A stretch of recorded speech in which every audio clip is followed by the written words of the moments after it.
The Islanders road trip gets off to a disappointing start in Seattle. We have a special crossover episode with Erica Ayala of Locked On Seattle Kraken to break down this game and the season of both teams so far. All that and more on today's Locked On Islanders podcast.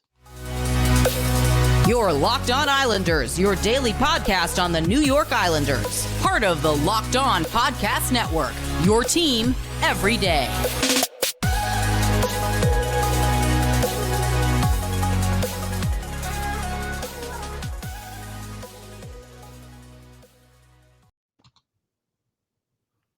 Welcome to this Monday edition. It is a crossover episode between Locked On Kraken and Locked On Islanders. I am your Locked On Kraken host, Erica L. Ayala, joined by Locked On Islanders host, Gil Martin. Thank you, as always, for making us your first listen of the day. Gil, how are you? I was a lot better before the game, but I am good, Erica. Happy and a healthy new year to you and all of our listeners out there. Yes, indeed. Co-signed to you and your family, and of course, all the Locked On Islanders listeners that are joining us. So we had a game to kick off 2023, the campaign for both our squads. The New York Islanders at Climate Pledge Arena taking on the Seattle Kraken. Let's get your first reactions. We are recording pretty much right after the game. So what did you see particularly from the Islanders' perspective in this game, Gil? What I saw was that the Kraken came ready to play. They skated fast with purpose, looked sharp, especially in the first 10 minutes of the game. And the Islanders looked like they left their game somewhere over the Midwest and just never really got on track. I feel like the Islanders had 5 really solid minutes at the end of the first period. But other than that, they looked a step slow. They didn't look crisp with their passes. The Kraken did a very good job of disrupting the breakout for the Islanders from their own zone, and the Islanders just never got on track. What did you see from the Kraken? Yeah, so, you mentioned that first period. I think we really saw both teams, I would say both teams at their best in that first 20 minutes. We saw both teams score ultimately a 4-1 win for the Seattle Kraken. Now, coming into this game, Gil, we had some pretty devastating, I would say, losses to Pacific Division rivals coming in. We dropped a game to Vancouver, to Calgary, and to Edmonton, and the Edmonton game was not pretty. So I was really looking to see how the team was going to start. To your point, I agree with you. I did think that the Seattle Kraken started really well. That first and only Islanders goal was a little bit of a wonky goal. I wasn't really sure what happened there with Martin Jones, who did get the start. We saw that Philip Grubauer got pulled in our game, as I mentioned, in Edmonton, or against Edmonton, excuse me. So that was a little bit of a wonky situation, but Martin seemed to settle in. That being said, there weren't a lot of shots that he faced, especially considering what Sorokin saw on the other side. And honestly, I thought that's the first star of this game. Yeah, it's pretty incredible when your team loses 4-1 and you think that the goalie who lost the game was the best player, but he really did shine. And, Jones wasn't tested often, didn't have to do much, but he did what he needed to do. As you said, the one goal was a little bit odd. And, I think that for once, the Kraken made Jones's job very easy. Yes. And, you were talking about the last few games for the Kraken coming in. The Islanders were on a 3-game winning streak coming in. And not only was it a 3-game winning streak, but it was 3 convincing, well-played, dominating kind of performances. We saw nothing like that in Seattle in this game. Nothing like that at all. It's as if the tides turned for our two squads, the roles and the storylines reversed. And on the one hand, as Seattle fans, and we were talking a little bit about this off air, we will take a win, especially considering that Edmonton loss. It was a really deflating loss, as I mentioned earlier.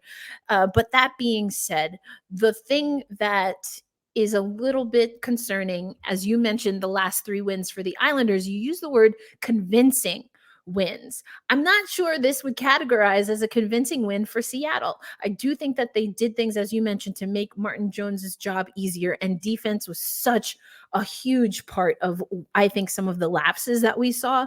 That being said, it was a sleepy game, Gil. I don't think the Islanders were the only team that were a little bit sleepy and lethargic. You mentioned, maybe they lost a little bit of gas coming coast to coast, but what's the excuse for Seattle? We're at home, we're finishing up a homestand, and for them to still not really find their gear, even when they had the game pretty much in their control from the puck drop, it was a little bit disheartening. I can understand that, but at the same time, was there ever a point in this game where you felt, oh, wow, the Islanders are really making a push to come back and get back into this game? Because I didn't. I mean, Fair enough. Perspective. I appreciate that.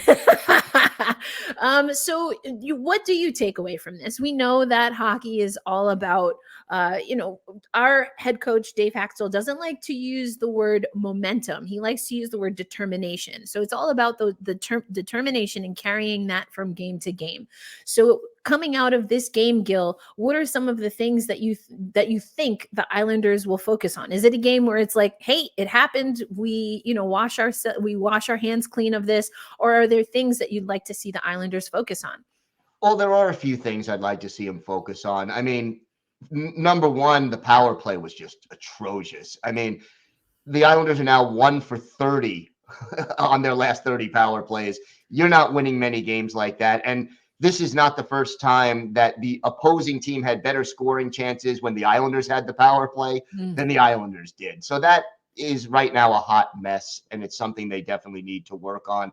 But the thing that bothered me, I think, the most, I can handle when a team has a bad game, but the effort has to be there. And it just didn't look like they gave a 60-minute effort in this game. Other than that last 5 minutes of the first period, they look flat. And I can forgive a bad game. I can't forgive an indifferent game.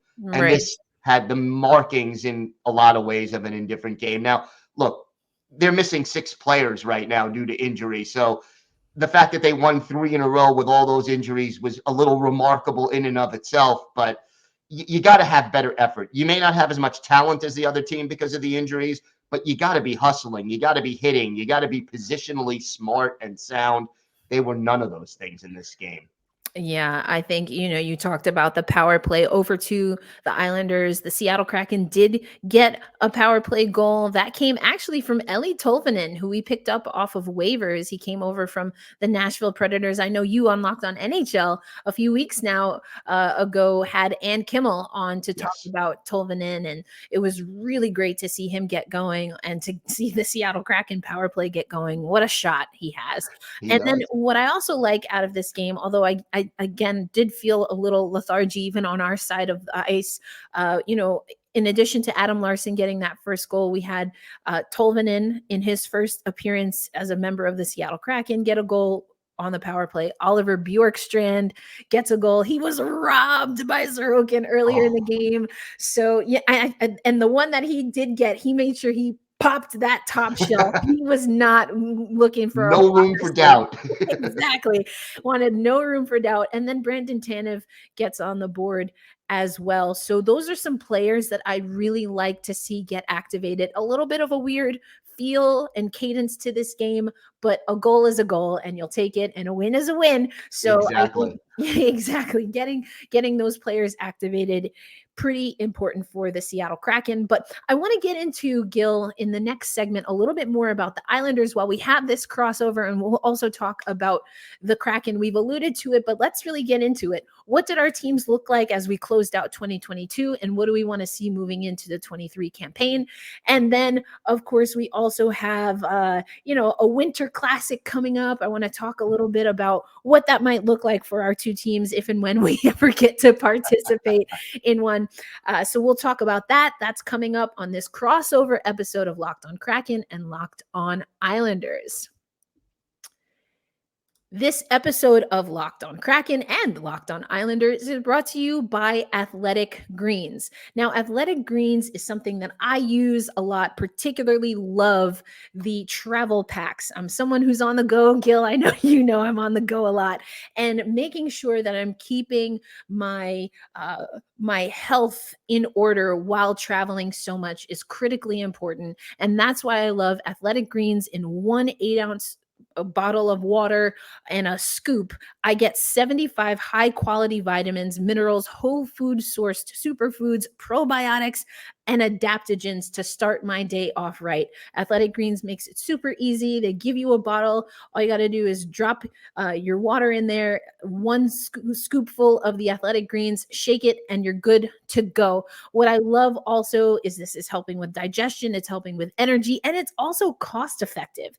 Anyone who's tried to really get their health in order, whether it's through diets or supplements, vitamins, all of these things, you know that if you're doing all these things as a one-off, it gets extremely expensive. But this, again, one scoop and you're good to go. And to make it even easier, Athletic Greens is going to give you a 1-year free supply of the immune-supporting vitamin D and 5 free travel packs. Those are my favorite with your first purchase. All you have to do is visit athleticgreens.com/NHL network. Again, that's athleticgreens.com/NHL network to take ownership over your health and pick up the ultimate daily nutritional insurance.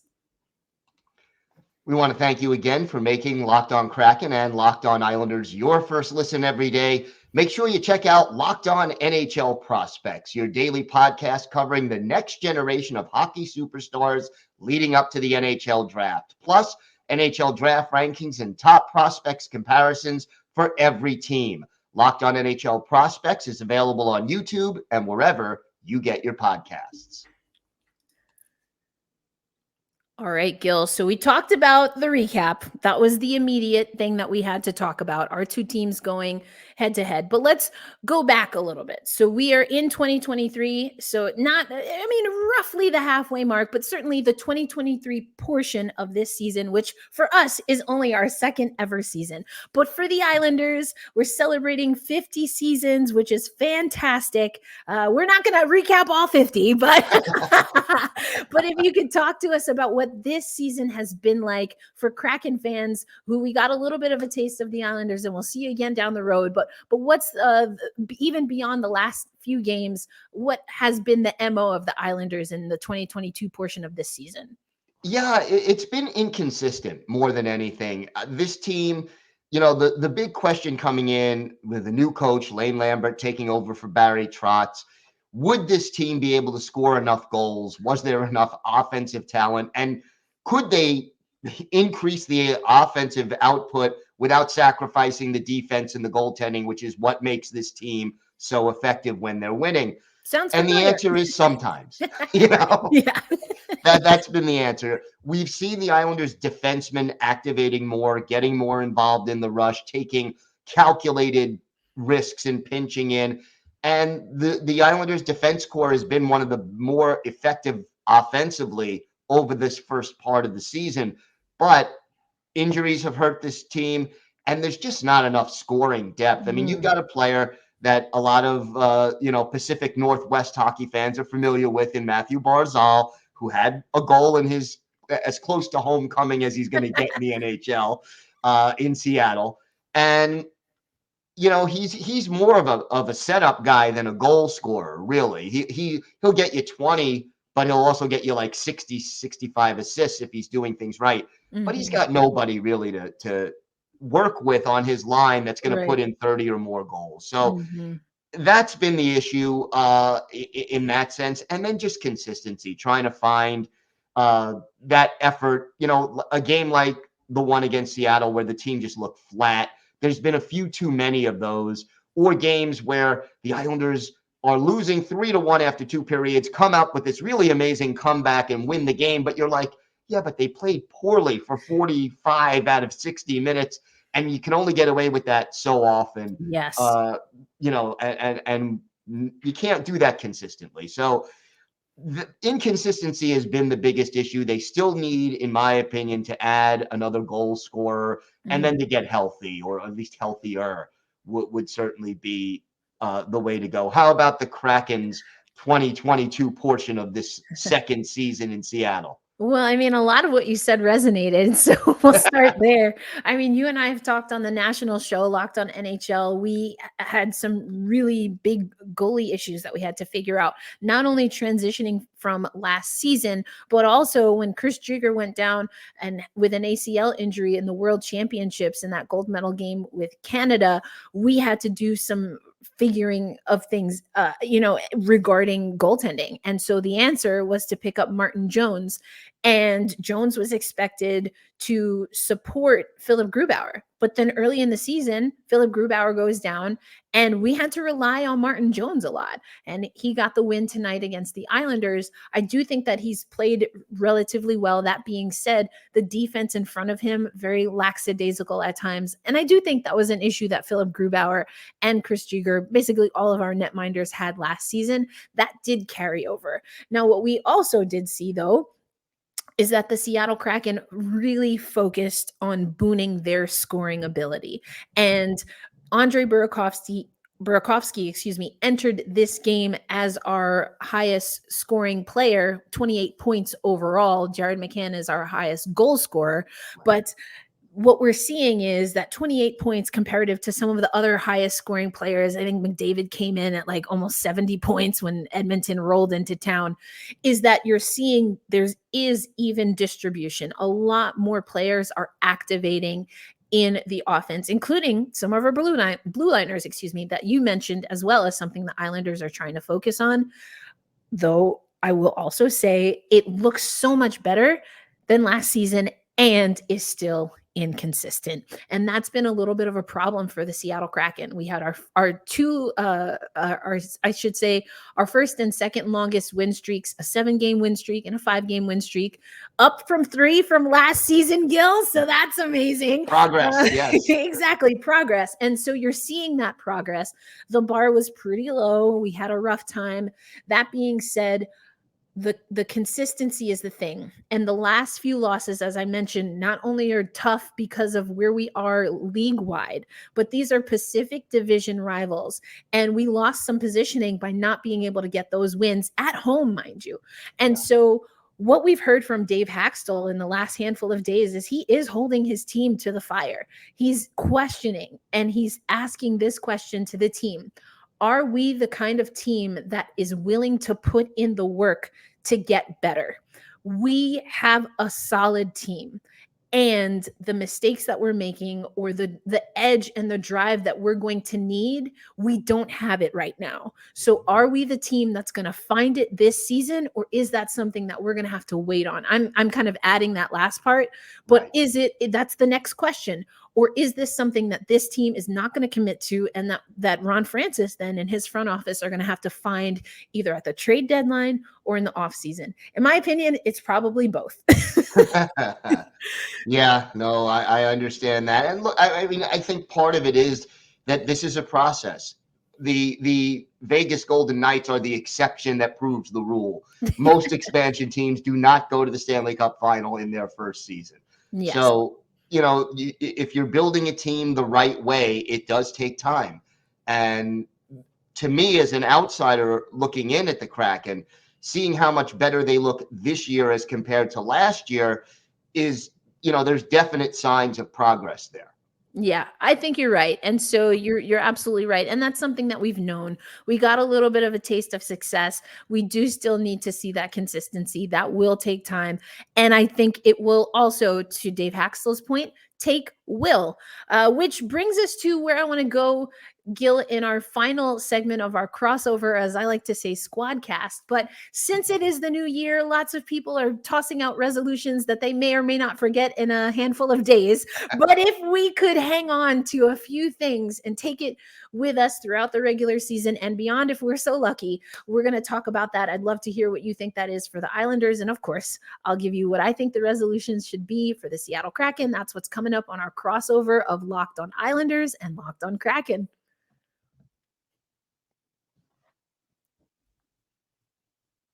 On Kraken and Locked On Islanders, your first listen today. For your second listen, checked out Locked On NHL Prospects, your daily podcast covering the next generation of hockey superstars leading up to the NHL draft. Locked On NHL Prospects, available on YouTube and wherever you get your podcasts.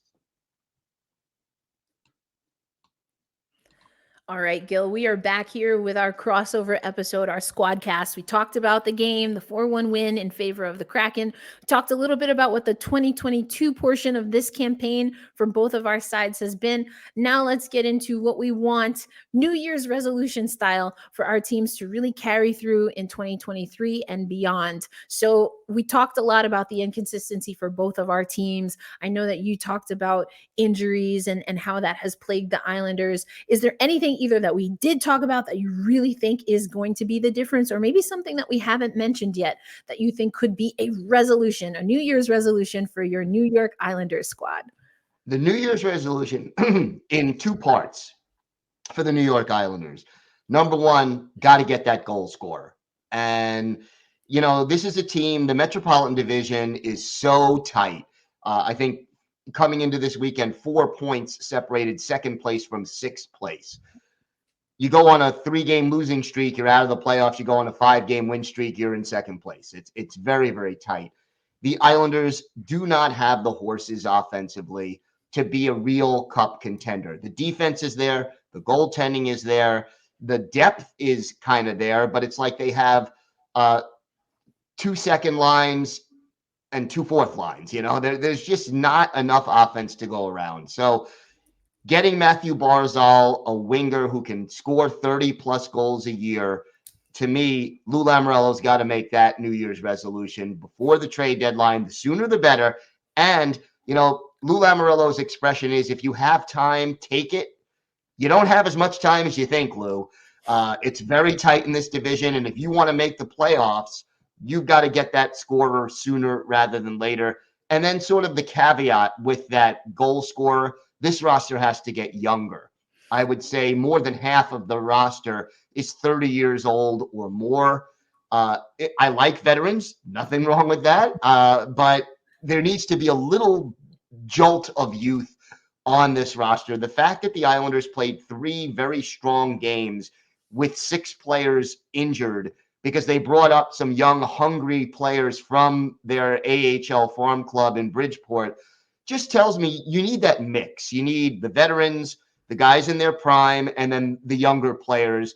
And the most successful teams have a little bit of all 3 of those types of players on their roster. I'm not seeing enough of that from the Islanders right now. So maybe trade off 1 or 2 of the older players, get some younger players in the lineup, and build from there. Yeah, again, a lot of what you say resonates with what I see from Seattle. I think the difference is, and where I'll take our New Year's resolutions is, I would love for us to get kind of an elite level, just, consummate all-star level player.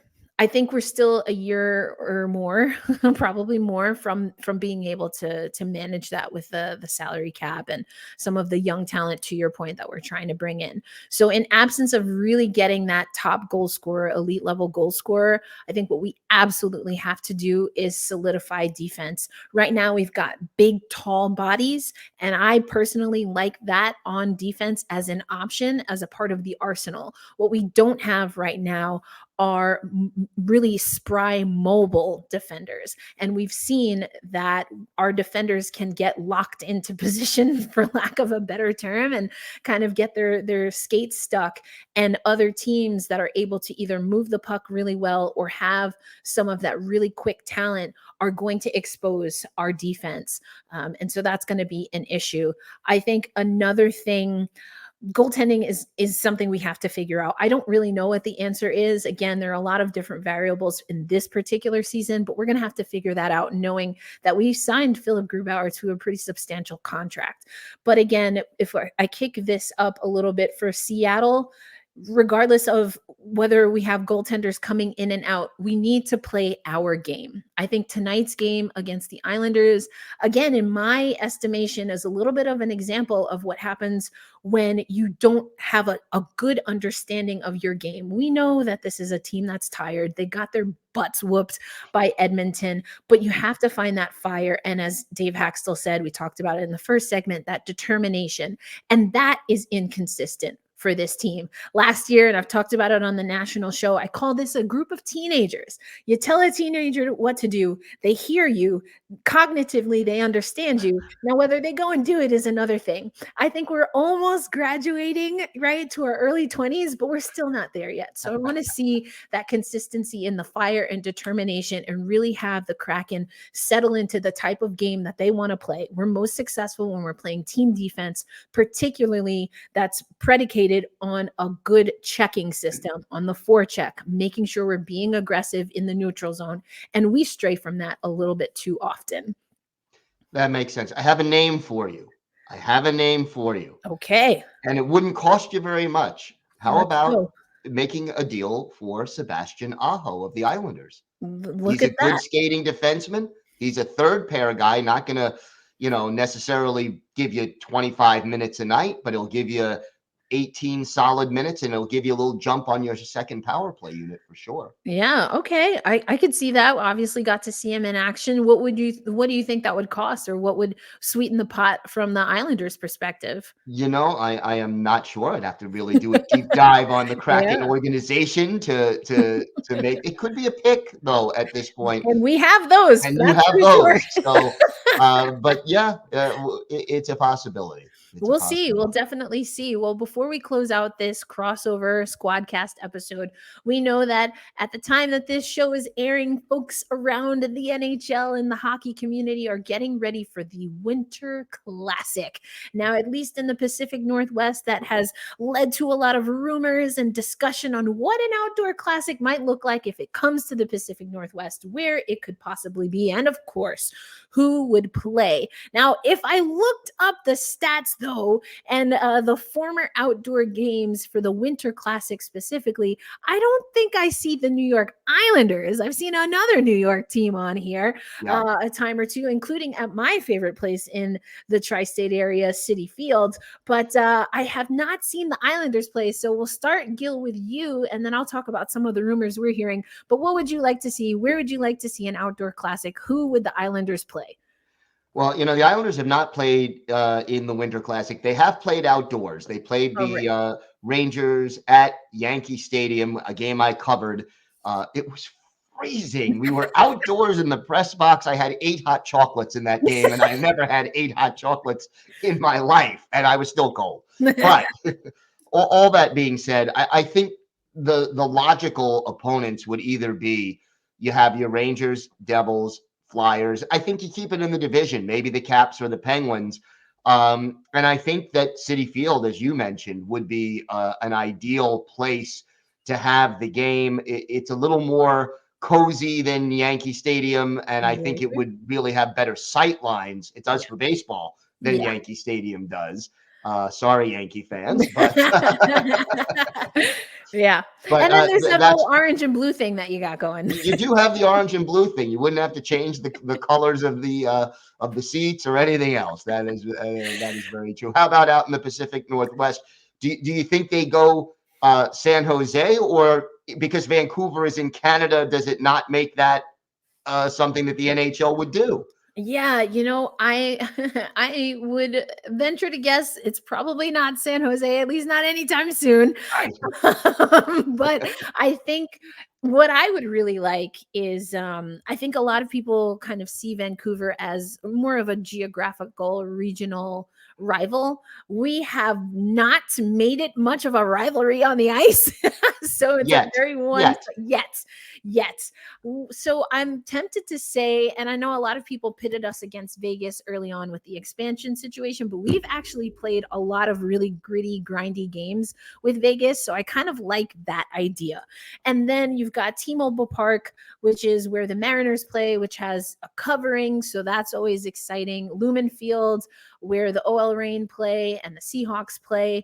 But then there's also the stadium at Washington University, which for college football is an experience and is a tough place to play if you are coming in as a visiting squad. And I just wonder what a winter game or an outdoor game, to your point earlier about being at Citi Field before, I do wonder what and if the Pacific Northwest would embrace ice hockey in that kind of college setting. And I think that you want to talk about a view, that's a beautiful campus. It's really the heartbeat again of Washington football and their sporting communities. So I think that one could be fun, but selfishly having something with a cover, if I was going to go out there and cover the game, I think I personally might root for that. But you just want something that's going to be fun for fans overall. You do. You don't want the trip to Vegas? Is that?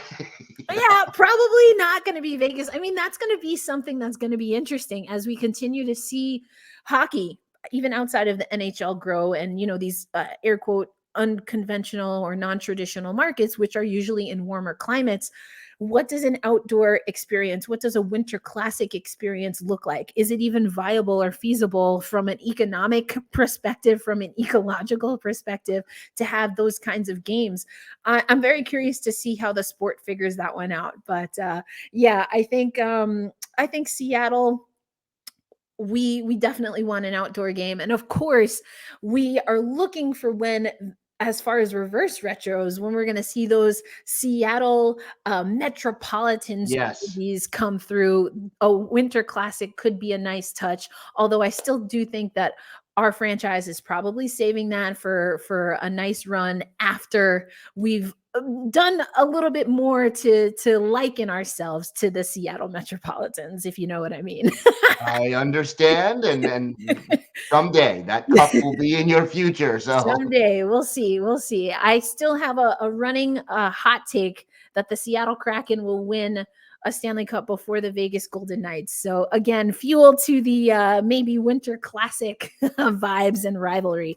But Gil, always a pleasure to chat with you. I'm really glad we got to dive into the Islanders a little bit more on this crossover episode. We were foes on the ice earlier, but now we're friends back again here on the Locked On Network. So let Locked On Kraken fans know where they can find you and the show.